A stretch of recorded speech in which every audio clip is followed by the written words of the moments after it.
Hello everyone. So today we're working on lesson 43.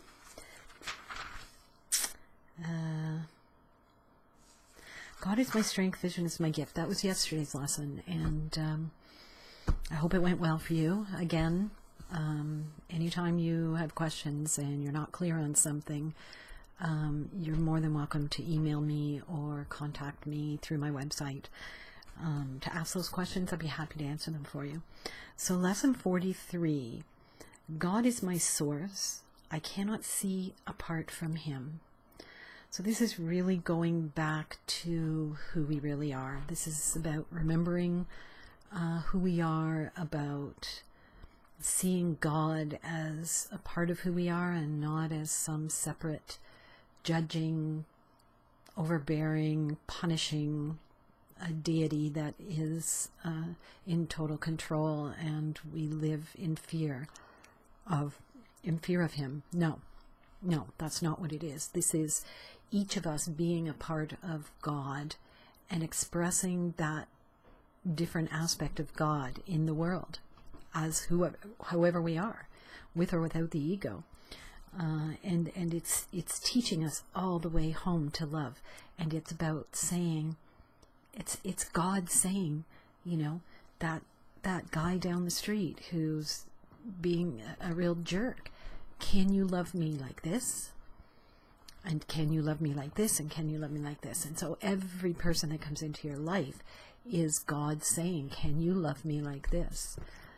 It's hard. It's really hard. It's not the easiest thing in the world you'll ever have to do. But the advantage of it is that there's no suffering in that. There's no suffering in love. There's no fear in love. It's something that we're all striving for. It's something that we're all looking for, and yet the answer is there. And I think sometimes we resist it because we really want to, the ego really wants to believe that the guy down the street is a jerk, or the person that cut you off in traffic is being rude, or the person at work who treats you badly is not a nice person. You know, we make mistakes all the time. We do things wrong all the time. You know, for me, and I don't know about anybody else, but I can speak for me, but for me, if I make a mistake, if I act from a call for love instead of an expression of love, meaning I do something that is not very loving, I certainly wouldn't want someone, the person that I've done it to think of me in terms of being a bad person, because I don't want to think that I'm a bad person. I think I try to be a good person as much as possible.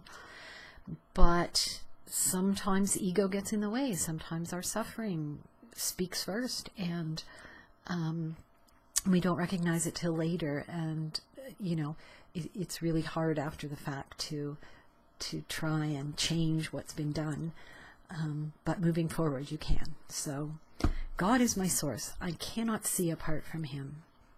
Perception is not an attribute of God. His is the realm of knowledge, yet he has created the Holy Spirit as the mediator between perception and knowledge. Without this link with God, perception would have replaced knowledge forever in your mind. With this link with God, perception will become so changed and purified that it will lead to knowledge. That is its function as the Holy Spirit sees it. Therefore, that is its function in truth. In God you cannot see. Perception has no function in God and does not exist. Yet in salvation, which is the undoing of what never was, perception has a mighty purpose. Made by the Son of God for an unholy purpose, it must become the means for the restoration of his holiness to his awareness. Perception has no meaning, yet does the Holy Spirit give it a meaning very close to God's. Healed perception becomes the means by which the Son of God forgives his brother and thus forgives himself. So it's not, perception is not in and of itself of God. It is the means by which we return to God. It is the means by which we return to loving presence, the shift in perception, because from a human standpoint, that's the level at which we have to work. And that is where we need to begin the change. And that is in our perception, so that we can be open to the knowledge, the vision, not the seeing, but the vision.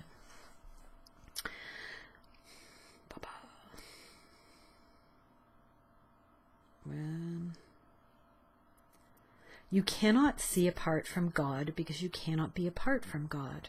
Whatever you do in Him. Because whatever you think with His mind. If vision is real, and it is real to the extent to which it shares the Holy Spirit's purpose, then you cannot see apart from God. 3 5-minute practice periods are required today, one as early and one as late as possible in the day. The third may be undertaken at the most convenient and suitable time that circumstances and readiness permit. At the beginning of these practice periods, repeat the idea for today to yourself with eyes open. Then glance around you for a short time, applying the idea specifically to what you see. 4 or 5 subjects for this phase of the practice period are sufficient. You might say, for example, God is my source. I cannot see this desk apart from Him.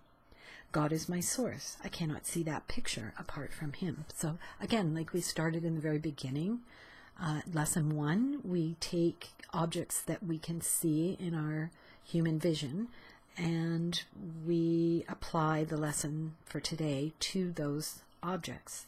Then you can move into people, places, experiences. I cannot see this experience apart from God.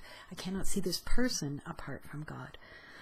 Although this part of the exercise period should be relatively short, be sure that you select the subjects for this phase of practice indiscriminately without self-directed inclusion or exclusion. For the second and longer phase, close your eyes, repeat today's idea again, and then let whatever relevant thoughts occur to you add to the idea of your own personal way. Thoughts such as, I see through the eyes of forgiveness. I see the world as blessed. The world can show me myself. I see my own thoughts, which are like God's. Now again, whether you understand it or not, whether you are resisting it or accepting it, it does not matter.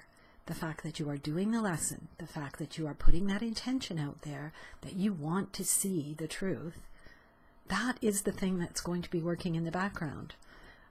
So don't get caught up, once again, don't get caught up in, I must know what it means, I must understand, I must get the deeper meaning. Sometimes the meaning isn't deep. Sometimes the meaning is at a very surface level, and that's where we need to see it. So go with that. Any thought related more or less directly to today's idea is suitable. The thoughts need to not bear any obvious relationship to the idea, but they should not be in opposition to it. If you find your mind wandering, if you begin to be aware of thoughts which are clearly out of accord with today's idea, or if you seem to be unable to think of anything, open your eyes, repeat the first phase of the exercise period, and then attempt the second phase again. Do not allow any protracted period to occur in which you become preoccupied with irrelevant thoughts. Return to the first phase of the exercises as often as necessary to prevent this. So, it's like when you're when you're paper training a puppy, and the puppy leaves the square of newspaper and you bring the puppy back. The puppy leaves the newspaper and you bring the puppy back. That's what you're doing with your mind. That's what you're doing with your thoughts. Your thoughts start to stray to something else, you bring them back. Bring the puppy back to the paper. It's all about recognizing and being aware when your thoughts are going on a different direction and bringing them back to what the focus is for today. In applying today's idea in the shorter practice periods, the form may vary according to the circumstances and situations in which you find yourself during the day. When you are with someone else, for example, try to remember to tell him silently, God is my source, I cannot see you apart from Him. This form is equally applicable to strangers as it is to those you think are closer to you. In fact, try not to make distinctions of this kind at all. Today's idea should also be applied throughout the day to various situations and events that may occur, particularly to those which seem to distress you in any way.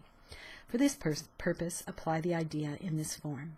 God is my source. I cannot see this apart from Him. If no particular subject presents itself to your awareness at the time, merely repeat the idea in its original form. Try today not to allow any long periods of time to slip by without remembering today's idea and thus remembering your function. So, that's a pretty long lesson today, but in the execution of it, it's a fairly straightforward and short and sweet. 3 5-minute practice periods today. That is, structured practice periods. And then throughout the day, whenever possible, remember, God is my source. I cannot see you. I cannot see it. I cannot see the experience apart from Him. It's just a gentle reminder of where your source is and where you want to live from. Do you want to live from your source, or do you want to live from ego? Ego will bring you suffering, though, so I just remind you of that. So have a great day, everyone. Good luck with the lesson, and we'll see you next time for lesson 44. Bye for now.